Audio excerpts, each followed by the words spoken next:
Welcome to the Context Machine, episode number 680. I'm Bryan Chaffin.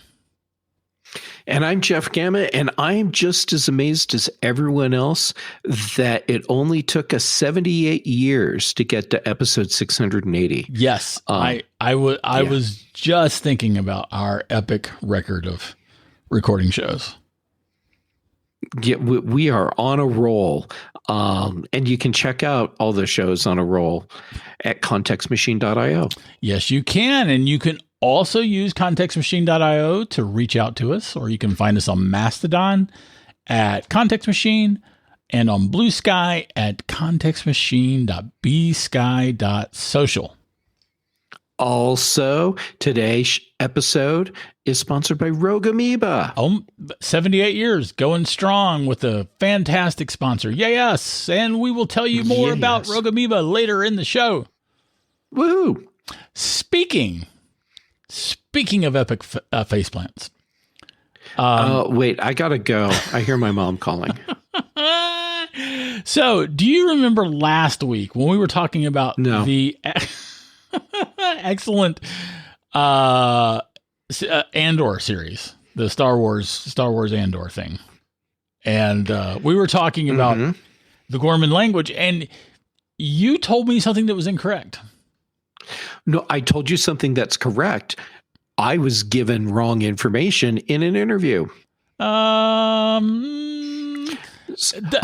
bottom line is that you told us something that is obviously and epically untrue. And so now I'm disappointed with the producers of Andor. So anyway, the deal is what, Brian? Yeah. I think they did this on purpose just to throw me under a bus. And I'm still trying to figure out, what did I do to them? That is a reasonable hypothesis. So the issue is the Gorman language, the planet of is the planet Gorman? The planet of Ghor. Ghor. The planet of Ghor. And the people of Ghor are the Gorman. Yes. And they speak Ghor. Yes. Okay. And I was commenting about how I love the fact that they had made up a language and they based it on French. And then you erroneously stepped in and said, no. They did not base it on French. And it turns out that they based it on French. Okay, so I didn't erroneously say that. I said I accurately relayed the information that I saw in an interview. Unfortunately, it appears that the producers of the show didn't actually accurately relay what was really happening with the language. Which really, that seems like a peculiar lie. I mean, I don't know why they would. Is it maybe okay? They're not lying. Maybe it was an unintentional omission of information. No freaking way, man. So is it possible? And this part is not me joking around. Is it possible that you took away the wrong memory from watching the interview, or that you misunderstood? You know, we live in crazy times, so anything is possible. I'm certain of what I saw, but boy, would I feel stupid if I went and found the interview and watched it again, and I was like, "Oh crap, I misinterpreted." The Lords of Cobalt know that I have conflated stuff, and it only gets worse as I get older. Where I'll then I blame you. That's fair. That's fair. Anyway, the actors that they brought in, most of the actors at least that were speaking Gorman were actually French people, and the language was intentionally just like we were talking about. The fact that their dress, their look, even their lo-fi tech stuff, it was all based on images that we have French resistance of the French resistance from World War II, from movies and stuff. And so it does turn out that the language was specifically modeled on French. Well, I'm not going to say you're right because then I'd only encourage you, and we can't have that. So instead, I'll say I think it is super cool how they have woven these themes from World War II into Andor, and how nicely that dovetails in to themes that they have running through Rogue One. Yeah, fair enough. Fair enough. So anyway, I just wanted to make sure that everyone knew that I was right and you were wrong. And and we can move on. I still don't understand how either of us have friends. Well, I think you have friends because you're really awesome and you're a super nice guy. Me, it's a good question. It's a really good question. It's, well, I got nothing. So we should also talk about the fact that the series did end. We're recording this on Thursday, the May 15th. Murderbot starts tomorrow. By the way, on Apple TV. Apple TV Plus, that is. Mm-hmm. And I'm looking forward to that. But the Andor released the final 3 episodes of the series and the season on Tuesday. It was freaking awesome. It was. My schedule has been so bonkers, I have not watched them yet. I did not realize that. I am hoping that I can find the time and the energy to squeeze them in before I go to bed tonight. Okay, that's fair. That's fair. And you have, how many more shows do you have to record today? One more after this. For those of you that are trying to keep track of how the timeline fits together, Thursdays for me start off with the Big Show on the British Tech Network. I'm the interim host and have been the interim host for 5 years, 6 years now. Then stick with it, man. You're gonna get it. So, and maybe if I keep trying, maybe I can be the host instead of the interim host. So then in the afternoons, here Bryan and I are doing Context Machine, and then we'll wrap up, and I will have probably enough time for a snack, and then I jump into In Touch with iOS, Dave Ginsburg show, which is live. Then 9 o'clock Mountain Time, 9 a.m. Mountain Time on Friday, I'm back at it for the Mac show live on the British Tech Network. That's way too much. Yeah, and that doesn't even take into account Tuesdays. That's when Chuck Joyner's Mac Voices Live is, and then I also have to fit in with all of this the show that you helped shame into existence, Retro Rewatch, because Patrice Brendamore, she was appalled at the episode where you started talking about Stargate SG-1, and I let it drop that I had never seen the show. What do y'all now we're doing. Tell us what you're doing first. I shouldn't have interrupted.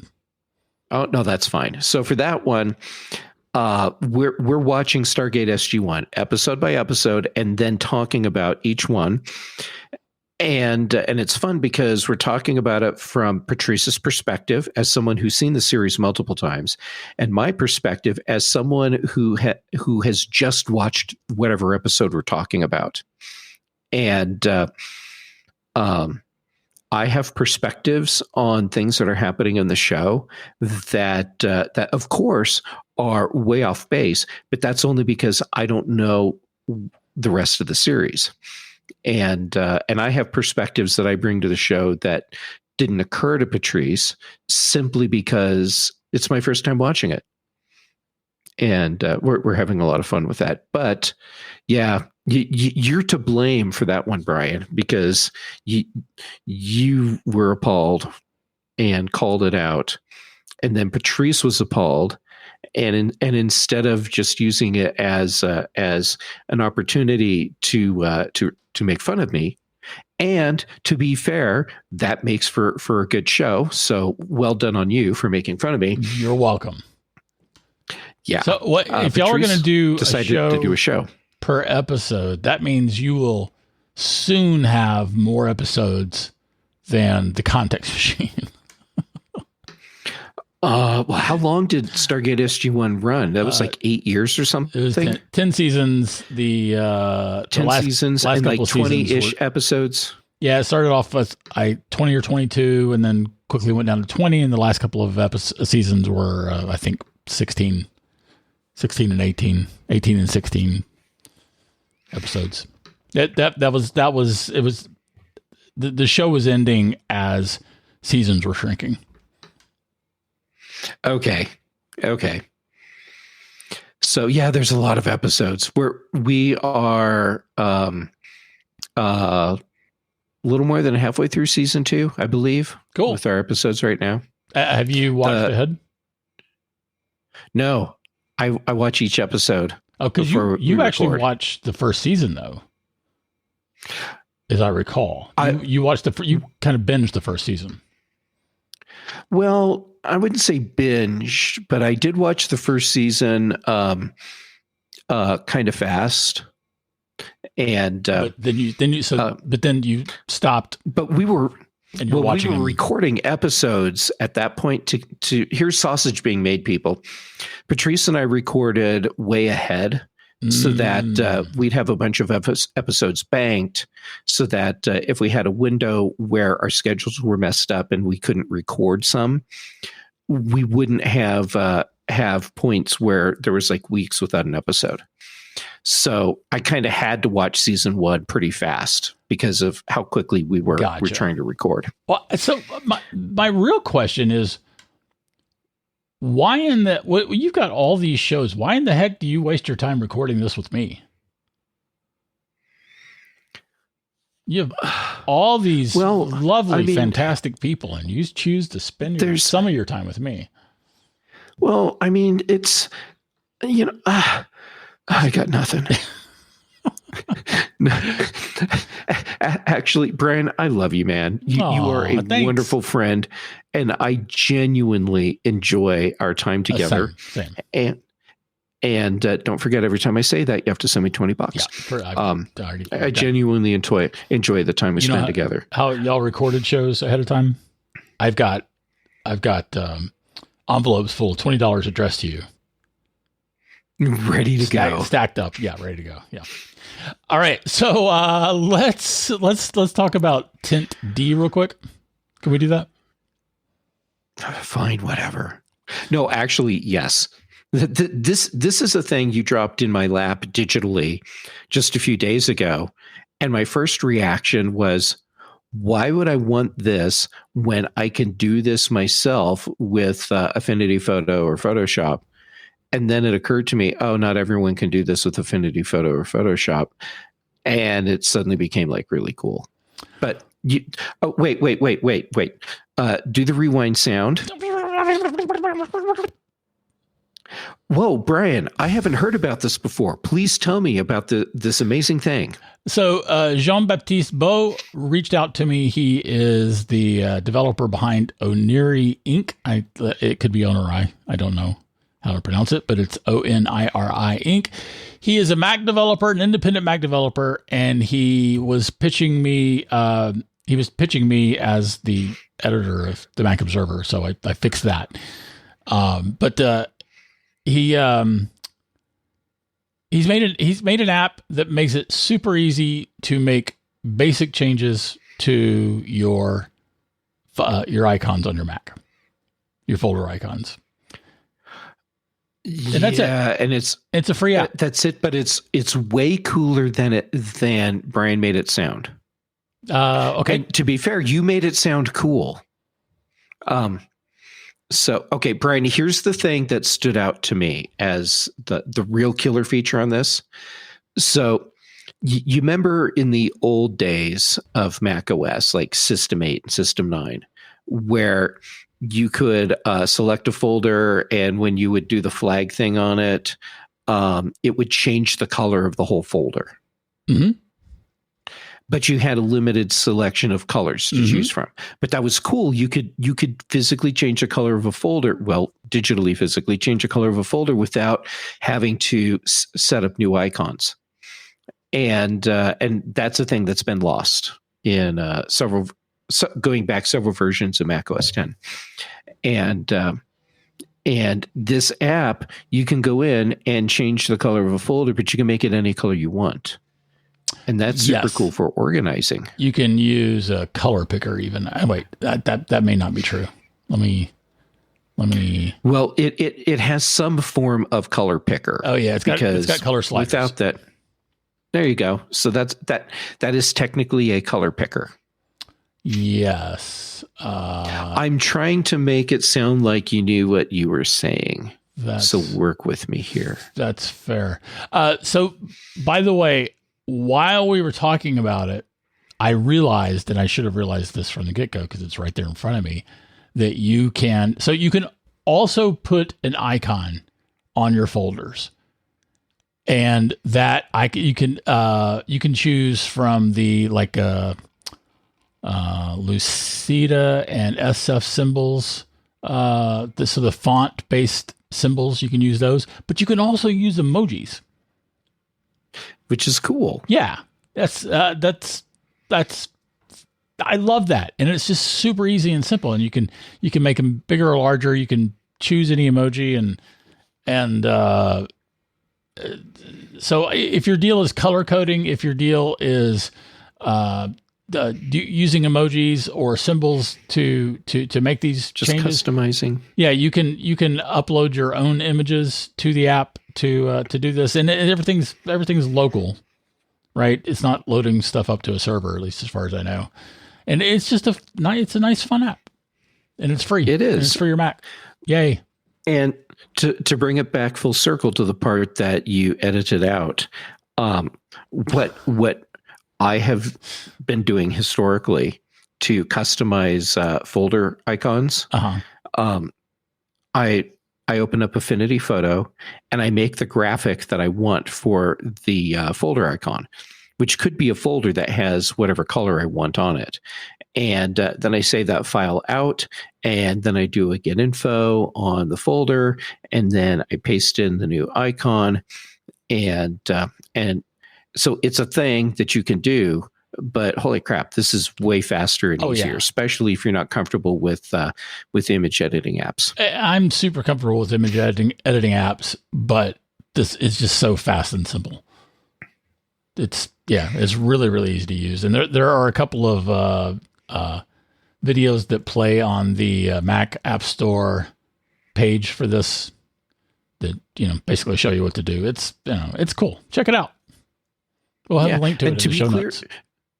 Yeah, that's not an ad. This is just something that Bryan found out about, and it's a cool little utility. Yep. So we're sharing. Yep, that's true. But speaking of ads, we do have a sponsor. I was wondering if you would be willing to tell us about Rogue Amoeba. Oh my gosh, Bryan, I would love to. So Rogue Amoeba, they make all of the audio apps that your Mac needs that in some cases you didn't even realize it needed. So they make Audio Hijack and Loopback and Farrago and the one that I want to talk about, which is SoundSource. And the reason I want to talk about this one is because this is something everyone can use, regardless of whether or not you need to have any other audio tools. So it lets you set your audio outputs at a granular level. So you have one app that you want going to one set of speakers, and another app that you always want going to your AirPods, or another app always goes to your Mac's built-in speakers, whatever. You can do all of that. But there's another thing in there that I think a lot of people don't realize, and it's that you have EQs for all of the different audio outputs and inputs that you're using, and you can control volume for each of your inputs or outputs from the SoundSource menu. And it's just super easy and super useful. And it's a resource, a utility that I simply cannot live without when I'm using my Mac. So here's the deal, Brian. Yep. You need to act fast. Through the end of May, our listeners of the Context Machine, they can save 20% off any purchase by using the coupon code Context, because, Context Machine. So head over to macaudio.com/context to learn more about the Rogue Amoeba apps and to get your 20% off your purchase. And thank you, Rogue Amoeba, for being our sponsor. Yes, thank you. We love having great Apple developers as sponsors. I agree completely. Yeah, Rogue Amoeba's one of the best companies out there. They rock. Yep, they do. All right, let's talk about, believe it or not, CarPlay. Yeah, there's a new CarPlay announcement. Yeah. That happened, I guess, today. Oh, is that today? I think it's from today. It's either today or yesterday. It would be really easy to check, and yet I'm not. So let's see. I'm looking at 9 to 5 max coverage. It's dated today. All right. Yeah. Well, then we're going to go with it's from today. Okay. I will look up the Apple newsroom. Make sure. So while you look that 11 hours and 10 minutes ago. Okay. So it's today. There we go. Look at that, Brian. We are on top of current news. We are topics. We're top men. Yeah. Top. So tell us what has been announced. Okay, so CarPlay 2 was announced a couple years ago at WWDC, and listen, I think I was having my stroke. Yeah, I did not know checks out. That they had announced CarPlay 2. And I'm serious, so that would probably fit with your stroke window. My stroke was June 4th, 2 years ago. Or 2 years ago in a month, in a couple of weeks. So, yeah, anyway, this is totally news to me. Totally news to you. And to be fair, I don't remember how long ago this was announced. I thought it was a couple years ago. It may actually have been a little bit before that, but it would still fit that with your stroke and the timeframes. This would be an easy thing to have been jettisoned out of your data bank. Or as I was drunk.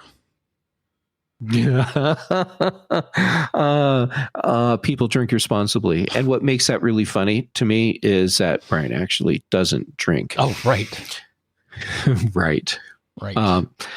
Anyhow, so people have been waiting for CarPlay 2 to roll out into cars, and so today we find out that it's been rebranded as CarPlay Ultra, and which is a better name. And I agree. Than CarPlay Plus.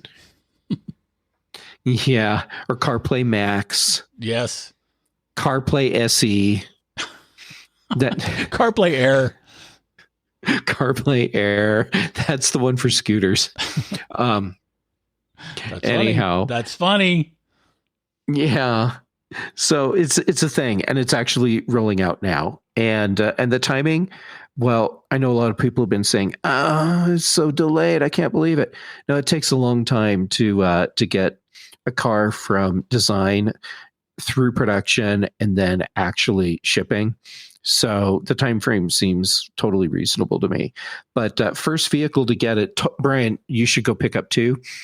Aston Martin. Yeah, it's a real workman's release. Yeah. But other brands, Hyundai, Kia, and Genesis, they are working on their CarPlay Ultra integration.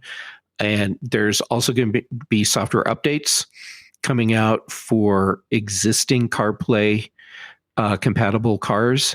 So you get a lot of these features. What you won't get is like the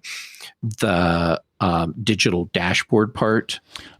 Let me actually approach this from a slightly different direction. First of all, it is coming out with new Aston Martin vehicle orders in the U.S. and Canada starting today. Hyundai, Kia, and Genesis have all announced support for it, and they are, quote, working on bringing CarPlay to Ultra to drivers as we speak. Now, that leaves a whole lot of car brands that are not supporting this. And the big part that cannot be, I don't think, updated is the support for controlling your car's features through CarPlay. That's the part that won't be able to be available for any update. And even for updates, your car manufacturer would have to support it. Yeah, that's true. Yeah. Now there are other car makers that said early on that they would be supporting what we now know as CarPlay Ultra. So I think it's just a matter of time before we get more car makers saying, okay, and we're ready to start rolling it out. Because, as I recall, it was like Subaru and Toyota were both on board, and that makes sense. Although it's funny, and Volvo, Priuses for the longest time you had to pay extra to have CarPlay. And really, yes, I have a friend with the Prius, and she doesn't have CarPlay, and I'm like, well, why not? It's like didn't come with it, and this was years after CarPlay had been introduced. So anyway, regardless, I'm concerned about crappy automakers like GM. Crappy not because the cars are crappy, although you may have different feelings about that. That's not the point. But their attitude about CarPlay, which is like, no, we want to sell more services to our customers, and so we're not going to support CarPlay at all. And like Rivian, for instance, Rivian doesn't support CarPlay. And what I've read in the past is that they didn't want another company having control of their driver experience in any aspect of their driving experience, which again, I find frustrating because I don't want you having control over my driver experience. So give me my freaking iPhone, man. Right. Yeah. I mean, I can appreciate the idea of wanting to control the entire user experience because that's actually a very Apple thing. Yep. However, when I'm in my car, I want to have the full experience of my iPhone integration in my car. Yes, 100%. 100%. And I am okay with the car company saying, no, your CarPlay cannot control our car. We're not okay with that. I am equally okay with that. But for my phone and my maps, I want my iPhone. I am not going to pay you for your mapping service when I have an iPhone. I'm not going to do it. And I am not going to pay for another music streaming service if I've got if I've got Apple Music in particular. I mean, I realize that most people have Spotify. Spotify is a terrible company, people. Spotify is an evil company. Ditch your Spotify subscriptions. Spotify has been on some of their streaming the what do you call them? The lists that they, what do you call those? I had a stroke. What you mean, like playlists? Yes, is that thank what you're you. talking yes, about? What's their playlists? Okay, like their ambient music playlists. They're like soft jazz playlists. They have been mixing in AI made music designed to rip off other songs and slipping them in there so that they don't have to pay royalties for more and more of their music that's streaming. That is evil. That is evil. Evil. That is evil. Hey, while you've been soapboxing, and thank you because it gave me time to like like do some online research. Let your friend know that they actually do have CarPlay support for free in their Prius. Toyota does not charge for CarPlay. They have a separate subscription for Toyota Intelligent Assistant. So when I looked into this, that was not the case. That may be the case now. But for her model, which is an older model now, several years old, right? Well, so Toyota, they started supporting CarPlay in the Prius. Let's see. I have a 2013 Prius, and it does not have CarPlay in it. So it'd be like the 2014 or 2015 model. Anyhow, regardless, what you're missing out on now, if you're not paying for a Toyota Intelligent Assistant subscription, their assistant tool will only support commands for radio and phone. But since you have Siri, you can still do all your regular Siri stuff. I see. That makes sense. That makes sense. All right. So anyway, CarPlay Ultra. I am delighted that Apple is, Apple does have a long track record of eventually abandoning stuff. And so I am glad to see CarPlay not being one of those things, at least not yet. Not that I think that they would abandon CarPlay, because they know that the connectivity in our car is an important place. That every phone maker wants to be in every car possible. Of course. Yeah. And it is exciting. I realize I'm late to this news. Again, I had a stroke, but the fact that you can control more of your car's features through CarPlay Ultra, that's pretty cool. Yeah, I agree. And Bryan, this is probably my fault that you didn't know about all of this stuff coming out with CarPlay Ultra, because you did have a stroke. Therefore, it's on me to make sure that you're up to date on all of these pieces of information. That's so true. I apologize. That's true. You have some splaining to do, sir. I do, and I think that that I should start by explaining that everything with CarPlay Ultra is actually made up language and has nothing to do with French. Okay, all right, good. Let me make a note. Take notes. French. Got it. Made up language. Got it. Okay, that's good. All right, that's CarPlay Ultra, and listen, I think we can do this. And then I can say, that's this week's Context Machine. If you have anything to comment on that or question, you can write us at contextmachinepodcast@gmail.com. We're going to check that any day now. Our bandwidth is provided by CashFly. The bass is by Dr. Boom, recorded just for this show. Also, thank you to Rogue Amoeba for being our sponsor this week. Head over to macaudio.com/context so you can learn more about their products and get 20% off any purchase using the coupon code context. Thanks, Rogue Amoeba. Yeah, thanks, Rogue Amoeba. Thanks, Rogue Amoeba. And thank you, Jeff. Right? That's all for this week. Right.